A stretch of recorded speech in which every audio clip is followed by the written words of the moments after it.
Hi hello friends, welcome back to Media Talks. நான் உங்கள் Mounika. So promo பார்த்துருப்போம். Promo பார்த்ததுமே எல்லாருக்குள்ளேயும் இருக்க ஒரு மிகப்பெரிய கேள்வி.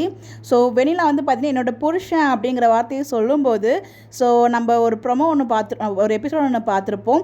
தாத்தா எல்லோரும் பாட்டிலாம் இருக்கும்போது நம்ம விஜய் வந்து இப்படி கட்டிப்பிடிக்கிறதுலாம் தப்பு அப்படின்னு சொல்லும்போது, நமக்கு தான் கல்யாணம் ஆகிடுச்சு அப்படிங்கிற மாதிரி சொல்லி அவங்க அம்மாவோட மோதிரத்தை போடுவாங்க இல்லையா, அந்த ஒரு ஃப்ளாஷ்பேக் சீன்ஸ் நினச்சி பார்ப்பாங்க. எல்லாருக்கும் ஞாபகம் இருக்குன்னு நினைக்கிறேன் அந்த ஒரு சீனு.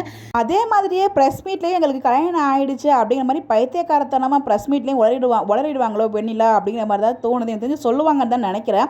இன்கேஸ் அவங்க சொன்னாலும் இதை எப்படி எடுத்துக்க போகிறாங்க காவேரி ஃபேமிலி? ஸோ சும்மாவே ஒரு பொண்ணு அங்கே இருக்குதுன்னு சொல்லும் போதே காவேரி அம்மா வந்து பார்த்திங்கன்னா நம்ப மாட்டுறாங்க, விஜய் மேலே செமையாக சந்தேகப்படுறாங்க. அப்படிங்கிறப்போ இன்னும் அந்த சந்தேகம் ஸ்ட்ராங்காக இருக்குமா? நம்ப மாட்டாங்களா? இல்லை கடைசியாக விஜய் ஒரு வார்த்தை சொல்வார் இல்லையா, ஸோ கேமராலாம் ஆஃப் பண்ணுங்க, எனக்கு கல்யாணம் ஆனது ஒரே ஒருத்தர் தான் கல்யாணம் ஆகிருக்கு, அதுவும் என்னோடய ஒய்ஃப் காவேரி மட்டும்தான் சொன்னதை நினச்சி ஓகே இந்த லெவலுக்கு ஒரு பேசுகிறாரு இல்லை கேமரா முன்னாடி நினச்சி ஓகே நம்ம வந்து நம்பலாம் அப்படின்னு நினைப்பாங்களா அப்படின்னு கேட்டால் எனக்கு தெரிஞ்சு நம்ப மாட்டாங்க. ஸோ அவ்வளோ சீக்கிரத்தில் வந்து இந்த ஒரு ட்ராக்கை என் பண்ண மாட்டாங்க தான் நினைக்கிறேன். பிகாஸ் இவ்வளோ கஷ்டப்பட்டு சீன்ஸ்லாம் மேக் பண்ணியிருக்கும்போது அதாவது ஒன்றுமே இல்லாமல் சப்புன்னு முடிக்க மாட்டாங்க. சீன்ஸ் கொஞ்சம் காலசாரமாக கொண்டு போவாங்கன்னு எனக்கு தோணுது. பட் அப்படி கொண்டு போகக்கூடாது. ஆஸ் எ வீக்கா ஃபேன்ஸ் நம்ம அதான் ஆசைப்படுறோம். பட் ஆனால் ட்ராக் வைஸ் மூவ் ஆகும்போது இதில் கொஞ்சம் காவேரி ஃபேமிலி இன்னும் காவேரி ஃபேமிலி அதாவது காவேரி அம்மா அவங்களாம் வந்து பார்த்தீங்கன்னா விஜய் மேலே இன்னும் அந்த கோம் அதிகமாகிற மாதிரி போகுமோ, நம்பாமல் போயிடுவாங்களோ அப்படின்ற மாதிரி தான் எனக்கு தோணுது. இன்கேஸ் அவங்க நம்பினாங்கன்னா அதோட ஹாப்பி எதுவுமே இல்லை நமக்கு. பட் ஆனால் அவங்க ட்ராக் இப்படி தான் மூவ் பண்ணுவாங்கன்னு எனக்கு பர்சனலாக என்னோட ஒரு பாயிண்ட் ஆஃப் வியூவில் தோணுது. பட் யார் இப்படி இருந்தாலும் காவேரி அவங்க பக்கம் நிற்கணும். அதை பற்றி நான் தனியாக ஒரு வீடியோ ஷேர் பண்ணுறேன். இது வந்து பார்த்தீங்கன்னா எனக்குமே அது ஒரு குழப்பம் இருக்குது.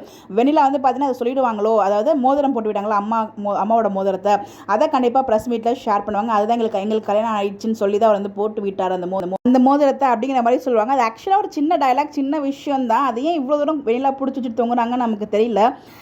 மேபி அவங்க அங்கே சொன்னதுக்கப்புறம் தான் அங்கே ப்ரெஸ் மீட்டில் அதையும் கேட்டிருப்பாங்க போல, உங்களுக்கு இந்த தடவை முன்னாடியே கல்யாணம் ஆகிட்டாமே அப்படிங்கிற மாதிரி ஒரு கொஸ்டின் அங்கே கேட்டிருப்பாங்க. அது வந்து நமக்கு ப்ரெஸ் மீட்டில் காமிக்கல. ஓகேங்களா, ஜஸ்ட் நமக்கு விஜய் சொல்கிற அந்த டைலாக்ஸ் மட்டும் தான் காமிச்சாங்க. என்ன சொன்னாங்கன்னா, எனக்கு ஒரே ஒரு தடவை தான் கல்யாணம் ஆயிருக்கு, அது என்னோட முன்னாடி காவேரி மட்டும்தான் அப்படிங்கிறத ஆணித்தனமாக அங்கே சொல்லியிருக்காங்க. அப்படிங்கிறப்ப இந்த வார்த்தை எதுக்காக அவர் சொல்லணும்? சும்மா சம்மந்தமே இல்லாமல் எனக்கு ஒரு தடவை தான் கல்யாணம் ஆயிருக்கு அப்படின்னு சொல்லி அப்படிங்கிறப்ப வெண்ணிலா அங்கே இது சொல்லியிருக்காங்க. அது நமக்கு காமிக்கல. இங்கே இவங்க கொஸ்டின் கேட்டதும் காமிக்கல, அங்கே வெண்ணிலா சொன்னதையும் நமக்கு காமிக்கல. அங்கே வெண்ணிலா என்னோட புருஷனுங்கிற வார்த்தை யூஸ் பண்ணியிருப்பாங்க. இங்கே காவேரி தான் என்னோட பொண்டாட்டி, ஒரே ஒரு தடவை கல்யாணம் ஆயிருக்கு அப்படிங்கிற மாதிரி அந்த வேர்ட்ஸ் மட்டும் தான் ப்ரொமோவில் வந்து காமிச்சிருக்காங்க. இந்த எபிசோடில் அவங்க அந்த மோதிரத்தை விஷயத்தை கண்டிப்பாக ஷேர் பண்ணுவாங்க. அதுதான் இங்கே கொஸ்டினாக விஜய் கிட்ட கேட்கும்போது எனக்கு ஒரு தடவை தான் கல்யாணம் ஆயிருக்கு அப்படிங்கிற மாதிரி விஜய் சொல்லுவாருன்னு எனக்கு தோணுது. அப்படி தான் கொண்டு போவாங்க அப்படின்னு சொல்லிட்டு. பட் இதில் காவேரி ஃபேமிலி இதை எப்படி எடுத்துக்க போகிறாங்க? என்னோட பாயிண்ட் ஆஃப் வியூவில் இன்னும் வந்து விஜய் மேலே இருக்க கோவம் அதிகமாகும் தான் நான் ஃபீல் பண்ணுறேன்.